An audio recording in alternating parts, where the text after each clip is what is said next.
menjelaskan tentang materi jaringan. Ya, dimulai dari pengertian. Pengertian jaringan komputer adalah sebuah kumpulan komputer, printer, dan peralatan lainnya yang terhubung dalam satu kesatuan. Informasi dan data bergerak melalui kabel-kabel atau tanpa kabel sehingga memungkinkan pengguna jaringan komputer dapat saling bertukar dokumen dan data. Mencetak pada printer yang sama dan bersama-sama menggunakan hardware atau software yang terhubung dengan jaringan. Jenis jaringan komputer. Secara umum jenis-jenis jaringan komputer yaitu yang pertama WAN atau kata lainnya Personal Area Network. WAN atau Personal Area Networks adalah jaringan komputer digunakan untuk komunikasi antara perangkat komputer. Jangkauan dari jaringan WAN biasanya hanya beberapa meter. Jaringan WAN dapat digunakan untuk komunikasi antara perangkat pribadi sendiri, komunikasi intrapersonal. Penggunaan jaringan WAN Personal Area Network yaitu menghubungkan perangkat-perangkat komputer sebagai media komunikasi antara perangkat sendiri. Contoh penggunaan jaringan WAN: menghubungkan HP dengan laptop, menggunakan Bluetooth, menghubungkan printer dengan laptop menggunakan Bluetooth. Contoh gambar jaringan Personal Area Network.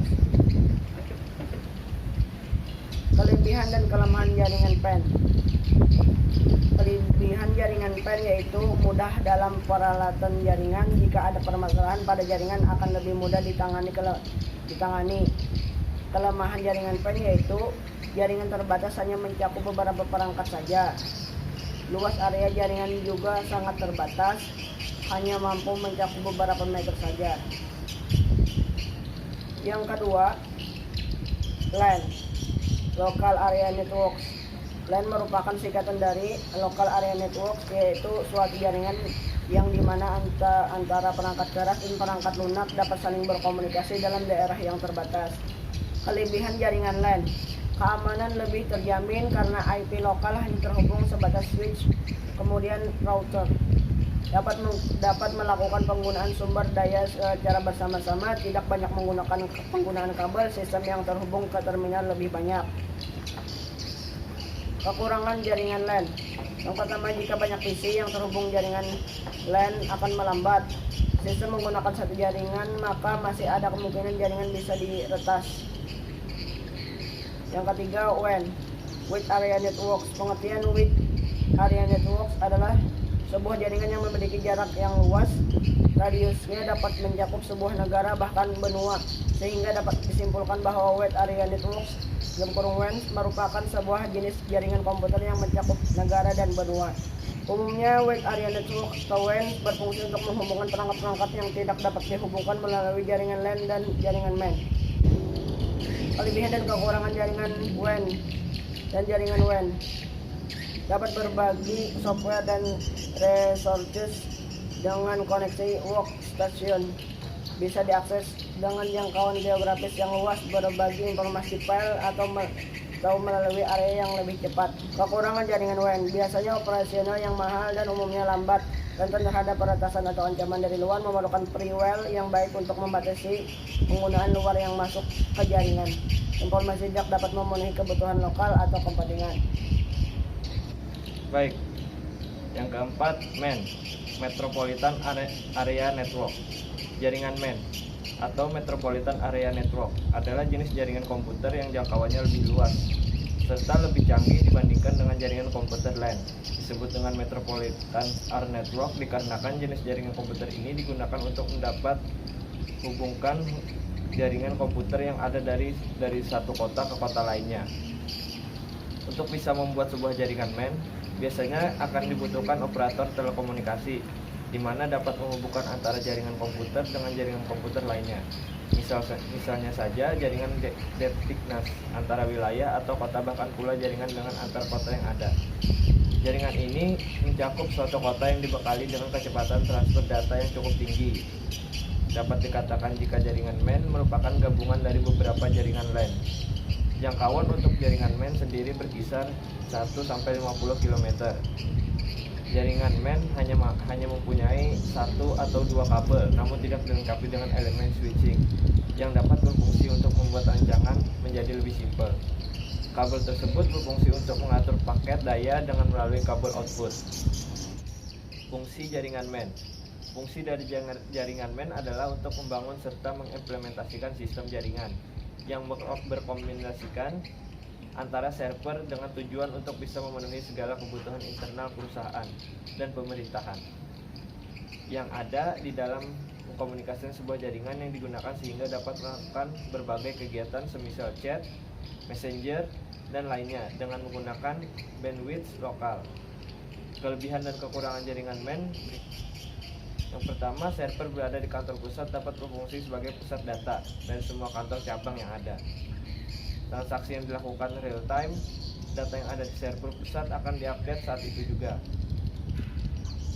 Biaya operasional dari jaringan MAN lebih mahal dibandingkan jaringan lainnya. Ini salah satu kekurangannya. Jika trouble pada jaringan semisal network troubleshoot akan rumit untuk mengatasinya sehingga membutuhkan waktu cukup lama untuk memperbaikinya. Ini juga salah satu kekurangannya. Oleh karena itu, jaringan komputer sangat penting dalam kehidupan saat ini. Tanpa jaringan komputer, kita akan banyak kerepotan karena semua hal akan lebih mahal dan rumit.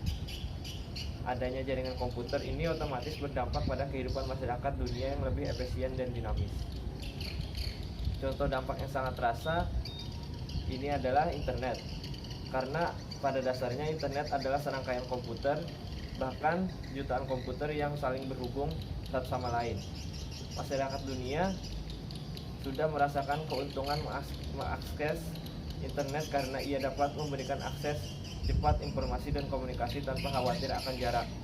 Sayangnya, di balik seluruh kelebihannya, internet juga dapat membawa dampak negatif, seperti semakin malasnya orang untuk berpikir,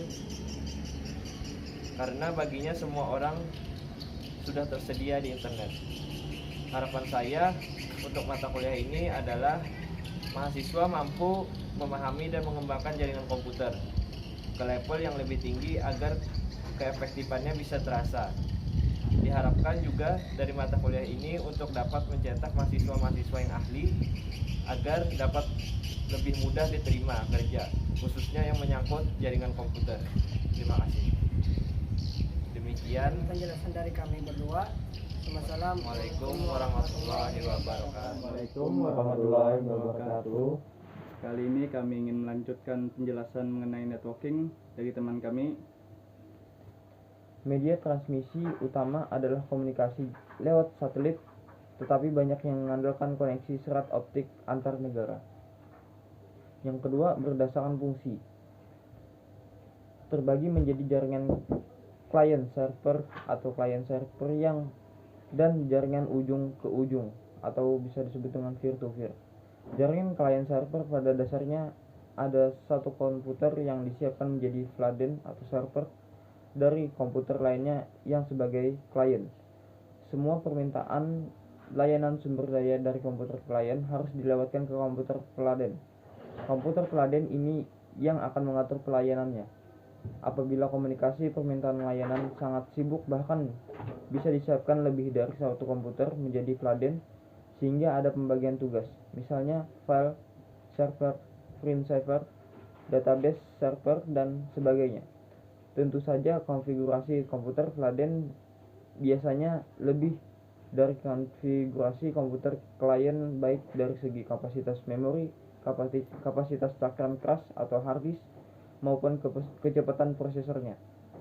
Sedangkan jaringan ujung ke ujung itu ditunjukkan dengan komputer-komputer saling mendukung, sehingga setiap komputer dapat meminta pemakaian bersama sumber daya dari komputer lainnya. Demikian pula harus siap melayani permintaan dari komputer lainnya. Model jaringan ini biasanya hanya bisa diterapkan pada jumlah komputer yang tidak terlalu banyak, maksimum 25, karena komunikasi akan menjadi rumit dan macet bila mana komputer terlalu banyak. 3. Berdasarkan topologi jaringan, jaringan komputer dapat dibedakan di atas. 1. Topologi push. 2. Topologi bintang. 3. Topologi cincin. 4. Topologi mesh. 5. Topologi pohon. 6. Topologi linear. 4. Berdasarkan distribusi sumber informasi data jaringan pusat, jaringan ini terdiri dari komputer klien dan peledan, yang mana komputer klien yang berfungsi sebagai perantara untuk mengakses sumber informasi data yang berasal dari suatu komputer peladen. 5. Jaringan terdistribusi merupakan perpaduan beberapa jaringan terpusat sehingga terdapat beberapa komputer peladen yang saling berhubungan dengan klien, membentuk sistem jaringan tertentu berdasarkan media transmisi data. Yang keenam, jaringan kabel atau wired network. Pada jaringan ini, untuk menghubungkan satu komputer dengan komputer lain diperlukan penghubung berupa kabel jaringan. Kabel jaringan berfungsi untuk mengirim informasi dalam bentuk sinyal listrik antar komputer jaringan. Yang ketujuh, jaringan nirkabel atau WiFi merupakan jaringan dengan medium berupa gelombang elektromagnetik. Pada jaringan ini tidak diperlukan kabel untuk menghubungkan antara komputer karena menggunakan gelombang elektromagnetik yang akan mengirimkan sinyal informasi antar komputer jaringan. Sekian penjelasan dari kami mengenai networking atau jaringan. Terima kasih sudah menonton, semoga bermanfaat. Assalamualaikum warahmatullahi wabarakatuh. Cakram keras atau hard disk maupun kecepatan prosesornya. Sedangkan jaringan ujung ke ujung itu ditunjukkan dengan komputer-komputer saling mendukung, sehingga setiap komputer dapat meminta pemakaian bersama sumber daya dari komputer lainnya. Demikian pula harus siap melayani permintaan dari komputer lainnya. Model jaringan ini biasanya hanya bisa diterapkan pada jumlah komputer yang tidak terlalu banyak, maksimum 25, karena komunikasi akan menjadi rumit dan macet bila mana komputer terlalu banyak. 3. Berdasarkan topologi jaringan, jaringan komputer dapat dibedakan di atas. 1. Topologi bus. 2. Topologi bintang. 3. Topologi cincin. 4. Topologi mesh. 5. Topologi pohon. 6. Topologi linear. 4. Berdasarkan distribusi sumber informasi data jaringan pusat, jaringan ini terdiri dari komputer klien dan peledan, yang mana komputer klien yang berfungsi sebagai perantara untuk mengakses sumber informasi data yang berasal dari suatu komputer peladen. 5. Jaringan terdistribusi merupakan perpaduan beberapa jaringan terpusat sehingga terdapat beberapa komputer peladen yang saling berhubungan dengan klien, membentuk sistem jaringan tertentu berdasarkan media transmisi data. Yang keenam, jaringan kabel atau wired network. Pada jaringan ini, untuk menghubungkan satu komputer dengan komputer lain diperlukan penghubung berupa kabel jaringan. Kabel jaringan berfungsi untuk mengirim informasi dalam bentuk sinyal listrik antar komputer jaringan. Yang ketujuh, jaringan nirkabel atau WiFi merupakan jaringan dengan medium berupa gelombang elektromagnetik. Pada jaringan ini tidak diperlukan kabel untuk menghubungkan antara komputer karena menggunakan gelombang elektromagnetik yang akan mengirimkan sinyal informasi antar komputer jaringan. Sekian penjelasan dari kami mengenai networking atau jaringan. Terima kasih sudah menonton, semoga bermanfaat. Assalamualaikum warahmatullahi wabarakatuh.